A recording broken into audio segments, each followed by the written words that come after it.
அனைவருக்கும் வணக்கம். என் பெயர் கனிமொழி. நான் 9ஆம் வகுப்பு படிக்கிறேன். நான் இப்போது வேறவர்களை பற்றி பேச வந்துள்ளேன். செங்கோல் ஈன்ற மொழி, சங்கம் வளர்த்த மொழி, சங்கென முழங்கும் மொழி யாமை அன்னை தமிழுக்கு முதற்கான வணக்கத்தை தெரிவித்துக் கொள்கிறேன். வெள்ளை மனம் கொண்டவர், குழந்தைகள் மனம் வென்றவர், நாட்டுக்காக உழைத்த நல்லவர், மனிதர்கள் மாணிக்கமானவர் நேரு அவர்கள். இவர் 1889ஆம் ஆண்டு நவம்பர் மாதம் 14ஆம் நாள் பிறந்தார்.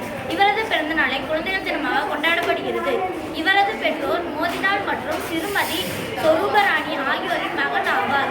இவர் ஆரம்ப கல்வியை இந்தியாவில் முடித்துவிட்டு பின்பு லண்டனில் சென்று சட்டம் பயின்று பாரிஸ்டர் பட்டம் பெற்றார்.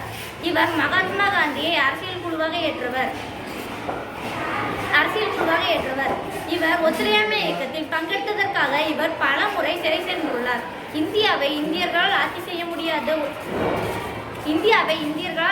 முடியாது என்ற உலகத்தாரின் பேச்சை மாற்றி காட்டியவர் நேரு அவர்கள். சுதந்திர இந்தியாவின் முதல் பிரதமர் ஆவார். இவர் நம் நாட்டை உருவாக்க பல திட்டங்களை தீட்டி அதன்படி நம் நாட்டை உருவாக்கி நம் நாட்டை உயர்ந்த நிலைக்கு கொண்டு சென்றார். இதனால் இவரை நவீன இந்தியாவின் சிற்பி என்று அழைக்கிறோம். இவர் இன்றைய குழந்தைகள் தான் நாளை இந்தியாவை உருவாக்குவார்கள் என்று கூறி இவர் குழந்தைகளின் மீது அளவு கடந்த அன்பு கொண்டிருந்தார்.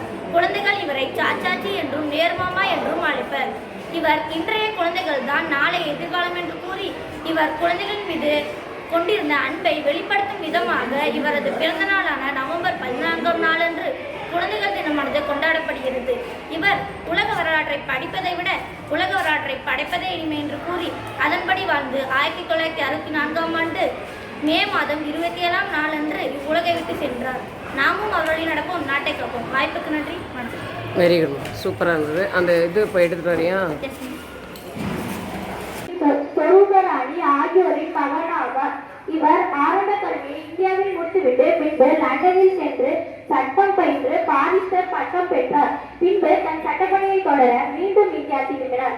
அப்போது ஜாலியன் வாலாபாக் என்போரின் படுகொலையே இவரை விடுதலை போரில் ஈடுபட காரணமாக இருந்தது. இவர் மகாத்மா காந்தியை அரசியல் குழுவாக ஏற்றவர்.